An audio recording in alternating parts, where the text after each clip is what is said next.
આજની ધર્મકથા. પ્રણામ. પરમ પૂજ્ય શાંતિ સુરેશ્વરજી મહારાજા એમના જીવનના અદ્ભુત પ્રસંગો, એમના જીવનની અદ્ભુત વાતો અને એમના જીવનના એવા શકવર્તી કાર્યો કે જે કાર્યો જાણ્યા વિના આપણે કદાચ એમની ગરિમાને સ્પર્શી જ નહીં શકીએ. અને આવું જ એક શકવર્તી કાર્ય એટલે કેસરિયા તીર્થની રક્ષા માટે ગુરુદેવે જગાવેલી આલેખ. ઉદયપુરથી 60 કિલોમીટર દૂર આવેલું આ કેસરિયાજીનું પ્રાચીન તીર્થ. આ તીર્થ વર્ષોથી વિવાદની અંદરમાં ઘેરાયેલું. ત્યાંના પંડા, લોકલ જે બ્રાહ્મણો તે અને જૈનો, આ બંને વચ્ચેનો જે વિવાદ છે એ વર્ષોના વર્ષોથી ચાલતો આવેલો. અને આ વિવાદના કારણે પરમાત્માની કેટલીક આશાતનાઓ એવી રીતે થાય કે જે સામાન્ય જૈન માટે પણ અસહ્ય બની જાય. બે અલગ અલગ ધર્મો જ્યારે એક પરમાત્મા માટે, એક બિંબ માટે અગ્રેસર બને અને એ બંનેઓની પૂજા પદ્ધતિઓ અલગ હોય, એના કારણે જે ભોગવવું પડે છે એ પરમાત્માને ભોગવવું પડે છે. આપણે બહુ સામાન્યથી વિચાર કરીએ તો અંતરિક્ષ તીર્થની અંદરમાં એક જ ધર્મ, એ ધર્મના બે પંથ, શ્વેતાંબર અને દિગંબર, એ બંને વચ્ચે મતભેદ સર્જાયા. બહાર જે ચાલ્યું તે ચાલ્યું, એ તો કદાચ લોકો ભૂલી પણ ગયા હોય, લોકો એમાંથી બહાર પણ નીકળ્યા હોય, પણ મૂળમાં પરમાત્માને જે સહન કરવાનું આવ્યું એ કેટલું ભયંકર. આપણે આપણી સ્થિતિને આવી રીતે વિચારીએ કે પરમાત્માને જે રીતે ભોયરાની અંદરમાં જેલમાં હોય એ રીતે બંધ કરીને રાખવામાં આવ્યા, આવી રીતે આપણે કેટલા દિવસ રહી શકીએ? અને પરમાત્મા વર્ષોના વર્ષોથી રહ્યા. જ્યારે સંવેદનશીલતાઓ ઉપર અહંકાર હાવી થઈ જાય છે ત્યારે ધર્મના લોકો, ધર્મના નેતાઓ, આ બધા દ્વારા સૌથી મોટો અન્યાય જો કોઈની પર થતો હોય તો એ પરમાત્મા પર છે. કોઈ પણ વિવાદ એ ત્યારે જ મોટો થાય છે કે જ્યારે સંવેદનશીલતાની ઉપર અહંકાર હાવી થઈ જાય છે. કેસરિયાજી તીર્થની અંદરમાં પણ આવું થયું. કેસરિયાજી દાદા એ ત્યાંના લોકો માટે પણ બહુ પૂજનીય, ત્યાંની જે લોકલ ભીલ પ્રજા, ત્યાંની લોકલ પ્રજા, અને હંમેશા જગતની અંદરમાં આવું થતું આવ્યું. આ એક સંસારનો સ્વભાવ છે કે જે વિવાદિત હોય ને એમાં બધાને કૂદવાનું મન થાય. એટલે ધીરે ધીરે પેલા ભીલ લોકો જે હતા, કે જે લોકો કાળિયા બાબા તરીકે ઋષભદેવ ભગવાનને પૂજતા હતા, એમનાથી લડવાનું જ્યાં માંડ પૂરું નહોતું થતું, ત્યાં હિન્દુ સમાજ એ પણ આવ્યો, પંડાઓનો વર્ગ આવ્યો. બધા જ આ તીર્થ ઉપર પોતાનું આધિપત્ય સ્થાપવા માટે બધાને જ એક અગ્રેસર થવાનો એ ભાવ પ્રગટવા લાગ્યો અને વિવાદો વધતા ગયા. પણ આ સમય એવો હતો કે જ્યારે મેવાડ એક અલગ સ્ટેટ હતું, રાજાઓ હતા, રજવાડાઓ હતા. આ ત્યારની વાત છે, વિક્રમ સંવત 1990ની વાત. આ હવે સાહેબ એ સમયે બિરાજમાન હતા બામણવાડામાં, અને એમને આ ખ્યાલ આવ્યો કે કેસરિયાજીની અંદરમાં ત્યાંના પૂજારીઓ અને ત્યાંના લોકલ પંડાઓ, આ બધાના કારણે પરમાત્માના બિંબ ઉપર બધું એવું જ થઈ રહ્યું છે કે જે કોઈ પણ રીતે સહ્ય નથી, ઉચિત નથી. અને એટલે એમણે જાહેરની અંદરમાં શાંતિસુરી મહારાજ સાહેબે આ વસ્તુનો વિરોધ કરવાનું શરૂ કર્યું. સ્ટેટ તરફથી આવી કેટલીક વસ્તુઓની ગરિમા જળવાવી જોઈએ, આવો કડક શબ્દ એમને વ્યાખ્યાનમાં વાપર્યો.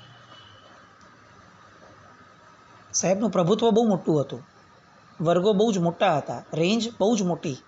એમનો બોલાયેલો શબ્દ એની કિંમત બહુ મોટી હોય, કારણ કે બહુ મોટા વ્યક્તિ હતા.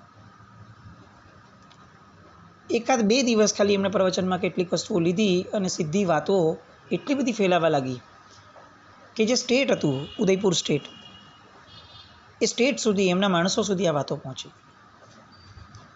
અને એમાંના કોઈક એક વ્યક્તિ દ્વારા, જે અધિકૃત હતો, એ વ્યક્તિ દ્વારા કંઈક એવો શબ્દ બોલાયો કે જેની અંદરમાં કેસરિયાજી તીર્થનું જૈનોનું જે એની માલિકીનો હક છે એ બાબતની અંદરમાં એમના દ્વારા એક નબળો શબ્દ બોલાયો.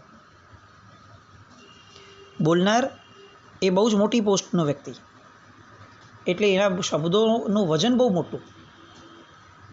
સાહેબ સુધી આ વાત આવી અને સાહેબે તરત જાહેર કરી દીધું કે જો આ સ્ટેટ તરફથી કોઈ પણ શાંતિપૂર્ણ હલ ન નીકળે આ સમસ્યાનો, તો ફાગણ સુદ 13, 1990 વિક્રમ સંવત એ દિવસથી હું મેવાડની સીમામાં પ્રવેશ કરીશ અને આ મરણ ઉપવાસ હું પ્રારંભ કરીશ.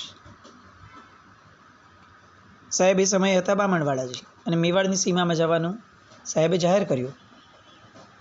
સ્ટેટને ખબર છે કે જો આ ગુરુદેવ, આ મહાપુરુષ જો મેવાડની સીમામાં આવા આંદોલનના ભાવ સાથે આવશે તો એ એકલા નથી આવવાના. શાંતિસુરી મહારાજ એ આખી સેના છે સ્વયં.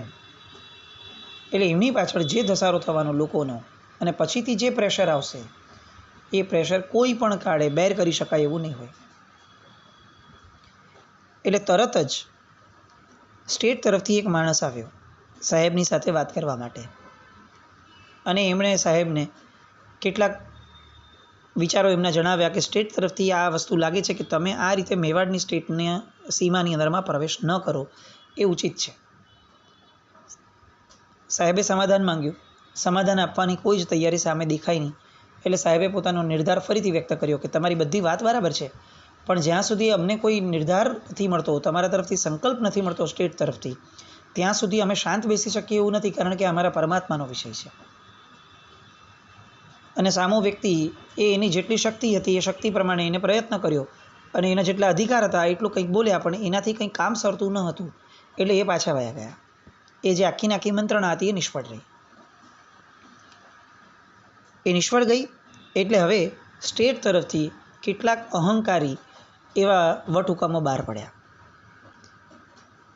ઉદયપુર સ્ટેટ તરફથી પંડિત સર સુખદેવ પ્રસાદજી કે જે એડમિનિસ્ટ્રેટર હતા ત્યાંના, એ એડમિનિસ્ટ્રેટરે તાત્કાલિક ધોરણે આદેશ આપ્યો કે જો શાંતિ વિજયજી મહારાજ ઉદયપુર સ્ટેટની સીમામાં પ્રવેશ કરશે તો એમને ગિરફ્તાર કરવામાં આવે, એમને એરેસ્ટ કરી લેવામાં આવશે. અને બાકાયદા ઓફિશિયલી એમના નામનું વોરંટ બહાર પાડવામાં આવ્યું. સાહેબને આ સંદેશો પ્રાપ્ત થયો. આ સાધનાઓની કિંમત શું હતી? આપણે આ દૃષ્ટાંત પરથી જે મૂળ સમજવું છે એ છે કે સ્થૂળની સાથે જ્યાં સુધી સૂક્ષ્મનું બળ નહીં મળે ને ત્યાં સુધી એક પણ વસ્તુ આપણે કરી જ નહીં શકીએ. આપણે ગમે તેટલા આંદોલનોમાં આગળ વધીએ, બહુ જ હંગામી ધોરણે આપણે કદાચ આગળ વધી શકશું, પણ બહુ વ્યવસ્થિત એવું જો આપણને નિરાકરણ જોઈતું હશે તો સ્થૂળની સાથે સૂક્ષ્મનું બળ જોઈશે ને જોઈશે જ. બુદ્ધિસાગર શાંતિ વિજયજી મારા સાહેબને આ સમાચાર મળ્યા અને એમણે તરત જ પોતે હતા બામણવાડા, જ્યાંથી ઉદયપુરની સીમામાં પ્રવેશ કરવાનો હતો, કે જ્યાં પોલીસ જાપ્તો રાખીને બેઠી હતી, બધા લોકોની મીટ મંડાયેલી હતી, લોકો રાહ જોતા હતા કે સાહેબ અહીંયાથી હમણાં પ્રવેશ કરે ને આપણે એને તરત એમને અરેસ્ટ કરી લઈએ. એની બદલે સાહેબ સીધા બામણવાડાથી અંતર્મુખ થયા, ત્યાંથી અદૃશ્ય થયા અને પોતે ઉદયપુરથી 10 કિલોમીટર દૂર એવા ગોગુંદા માર્ગ ઉપર આવેલા મદાર નામના ગામની અંદરમાં પોતાના આત્મબળથી પ્રવેશ્યા. આ શબ્દ જ્યારે બોલાય છે ને ત્યારે આપણને આશ્ચર્ય સાથે એક બહુ જ મોટો અહોભાવ પણ થાય કે આ કેવી શક્તિ હશે. બહારથી લડવું એનો કોઈ અંત ક્યારે હોતો જ નથી. અંદરની શક્તિઓથી એટલી બધી જબરદસ્ત ઉર્જાઓ ઉત્પન્ન થઈ શકે છે, એટલી બધી નિરાકરણની દિશા મળી શકે છે કે જેના કારણે બહારની પરિસ્થિતિઓએ એમને વશ થવું પડે છે. સાહેબના બાહ્ય આક્રમણના આદેશની સાથે પણ આંતરિક અભ્યંતર જે એમની શક્તિઓ હતી, ઉર્જાઓ હતી, યોગ બળ હતું, એ જોડાતું હતું અને એટલે સાહેબ દરેક કાર્યની અંદરમાં સફળ થતા હતા. અહીંયા એમણે પોતાના આત્મબળથી ત્યાં પ્રવેશ કર્યો અને ધર્મીચંદજી તલેસરા નામના એમના એક શ્રાવક એ ગામના એ શ્રાવકના મકાનની અંદરમાં સાહેબ ત્યાં પહોંચી ગયા. હવે તો સાહેબ આવી ગયા ઉદયપુર સ્ટેટની અંદર જ, અને ત્યાં બેસી અને સાહેબે સીધો પોતાના આમરણ ઉપવાસનો સંકલ્પ જાહેર કર્યો. જે સ્ટેટનો ડર હતો એ જ થયો. સાહેબના આમરણ ઉપવાસ થયા એટલે લોકોનો ધસારો, લોકોની ભીડ સતત ત્યાં વધવા લાગી. જાણે એવું લાગવા લાગ્યું કે આજુબાજુના દરેક ગામો મદાર ગામ જઈને જ અટકે છે. એટલું માણસ ત્યાં આવવા લાગ્યું સાહેબજીના સમર્થનની અંદરમાં, અને આ મૂક પ્રેશર સ્ટેટ ઉપર આવવા લાગ્યો. હવે સ્ટેટને એવું લાગ્યું કે આમાં તો કંઈ થઈ શકશે નહીં. એકવાર સાહેબ અંદર આવી ગયા ને, હવે આપણે આમાં શું કરવાનું? એટલે એ સમયે બંને વચ્ચે કંઈક સમજૂતી થાય એની માટે મહારાણાની તરફથી સુખદેવ પ્રસાદજી, કે જેમણે સાહેબનું અરેસ્ટ વોરંટ બહાર કરવાનો જાહેરાત કરી હતી, એ જ વ્યક્તિ દ્વારા સાહેબની સાથે સમજૂતી કરવા માટે એમનો સમય મંગાયો.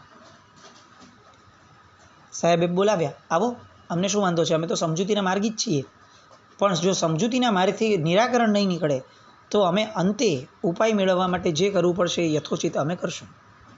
બહુ જ વેધક અને સ્પષ્ટ વાત. એકવાર આવ્યા, બે વાર આવ્યા. સાહેબની માંગણીઓ બહુ સ્પષ્ટ હતી, એમાં કોઈ બાંધછોડની શક્યતાઓ ન હતી, કારણ કે સાહેબ એવું વધુ પડતું કંઈ માંગ્યું જ ન હતું. બહુ સરળતાથી સાહેબ એમને કહેતા હતા કે અગર હું મારા ઘરનો માલિક છું અને મારે મારા ઘરમાં રહેવું છે, અને મારે મારા ઘરમાં કોને આવવા દેવા અને કોને ન આવવા દેવા એનો અધિકાર અગર મને જોઈએ છે, તો એ કંઈ માંગણી નથી, એ તો મારો અબાધિત હક છે. અને આ જ રીતે સાહેબ પોતાની વાતને મૂકતા ગયા.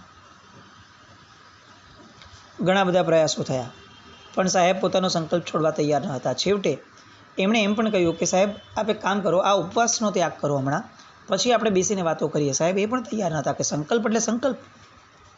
એકવાર જાહેર થયા પછીથી મહાપુરુષો ક્યારે પોતાના વચનથી પાછા ન ફરે. એ જીવ જાય તો જાય. અને હવે સ્ટેટ ઉપર પ્રેશર બહુ જ વધવા લાગ્યું, કારણ કે શાંતિ વિજયજી મહારાજ એક બ્રાન્ડ, એક બહુ જ મોટું વ્યક્તિત્વ, એક સાધક અને એક જનમાનસના બહુ જ ચાહીતા એવા સંત. અને એવામાં એક ઘટના બની.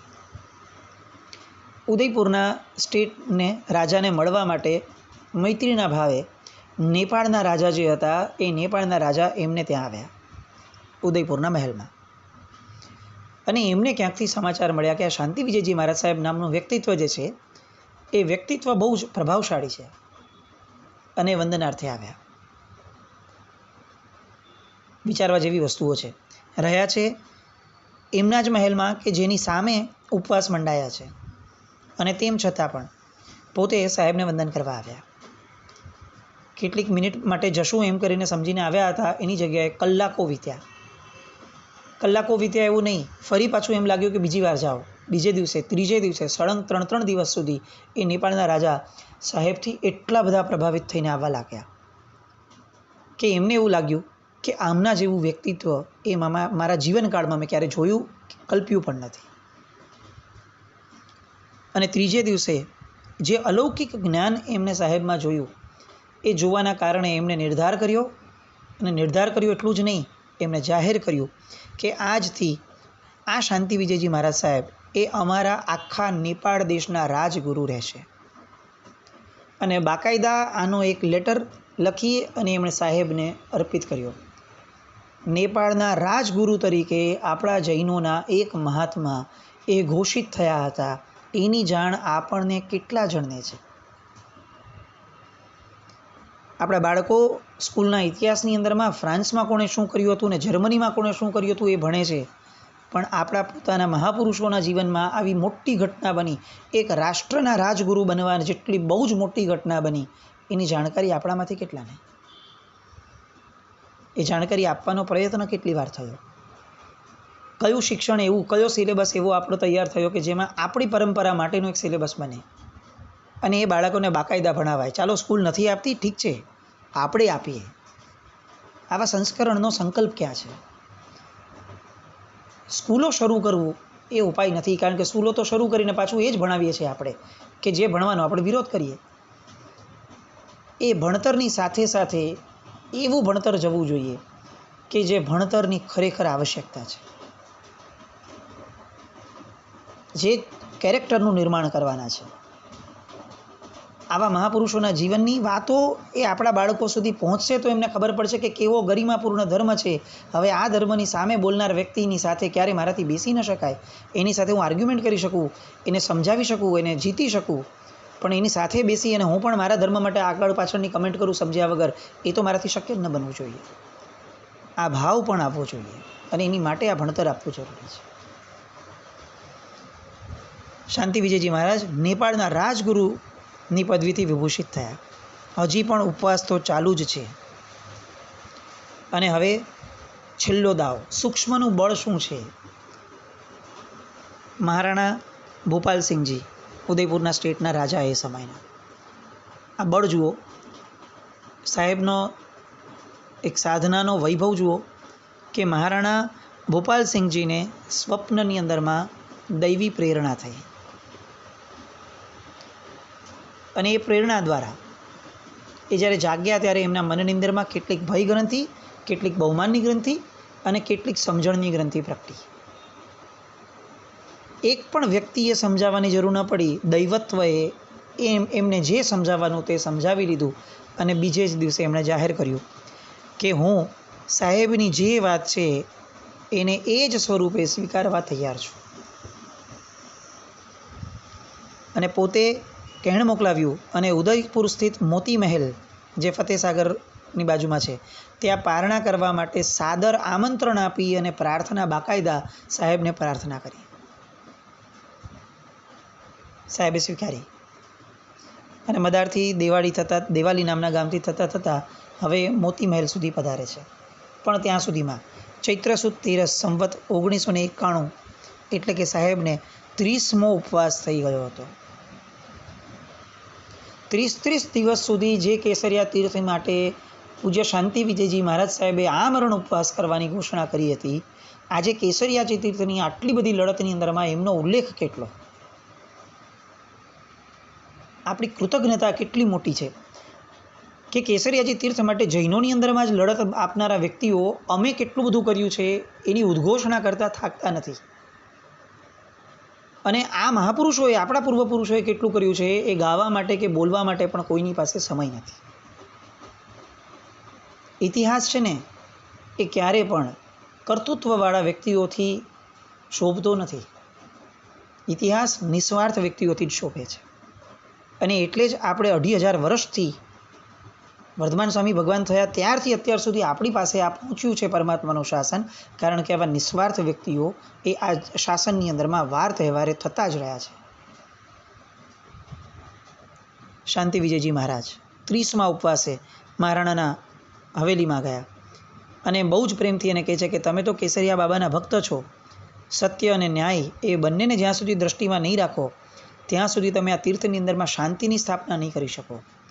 અમને તીર્થ ઉપર કબજો જમાવવું છે એવી વાત નથી, અમારે તીર્થમાંથી કોઈને કાઢી નાખવા છે એવી વાત નથી. અમે શાંતિપ્રિય માણસો છીએ, અમને શાંતિ સ્થપાય એ અમારી માંગ છે, પણ શાંતિ એ ન્યાયના ભોગે ન સ્થપાવી જોઈએ. અને મહારાણાએ વચન આપ્યું સાહેબને કે હું શીઘ્રાતિ શીઘ્ર આ તીર્થની બાબતમાં હું ન્યાય કરીશ. અને હકીકતની અંદરમાં થોડા જ સમયમાં એમણે ઘોષણા પણ કરી દીધી કે આ તીર્થ જૈનોનું છે. અને આ જે ભોપાલસિંહજી છે એમના પિતા હતા મહારાણા ફતેહસિંહજી. એમણે એ સમયે ત્યાં હાજર હતા, એટલે એમણે પણ એક ગેજેટ બહાર પાડ્યું હતું કે જેમાં આ તીર્થ જૈન શ્વેતાંબરનું હોવાનું એમણે લખ્યું છે. આ ગેજેટથી આજે કેટલે અંશે આપણે લડી શક્યા છીએ. અને આ ગેજેટ પ્રાપ્ત કરવાની અંદરમાં જે વ્યક્તિએ 30 દિવસ પોતાના જીવનનો અમૂલ્ય ભોગ આપ્યો છે એ વ્યક્તિ માટે આપણા જીવનની અંદરમાં, આપણા મનની અંદરમાં કોઈ સ્થાન જ નથી, કારણ કે આપણને જાણ જ નથી. દર વર્ષે ચૈત્રવદ આઠમે જ્યારે ઋષભદેવ ભગવાનનો જન્મદિવસ આવે છે એ સમયે કેસરિયાજી ભગવાનને એક આંગી ચડાવવામાં આવતી હતી. આ મુદ્દા દ્વારા શાંતિ વિજયજી મહારાજ સાહેબે એમને જણાવ્યું કે જુઓ, આ દર્શાવે છે કે આ અમારા ભગવાન છે અને અમારું તીર્થ છે. શાંતિ વિજયજી મહારાજ સાહેબનો એ અથાગ પુરુષાર્થ એને એ સમયના અખિલ ભારત વર્ષીય જૈન શ્વેતાંબર સાધુ સંમેલન જ્યારે થયું, એ સંમેલન રાજનગરમાં થયું હતું. એ અધિવેશનની અંદરમાં પણ એક પ્રસ્તાવ પારિત કરી અને એ સમયના તમામ આચાર્ય ભગવંતો દ્વારા શાંતિ વિજયજી મહારાજ સાહેબનો આભાર વ્યક્ત કરવામાં આવ્યો હતો કે આપ હતા તો કેસરિયાજી તીર્થ છે. આ આખી કેસરિયાજી તીર્થની વાર્તા.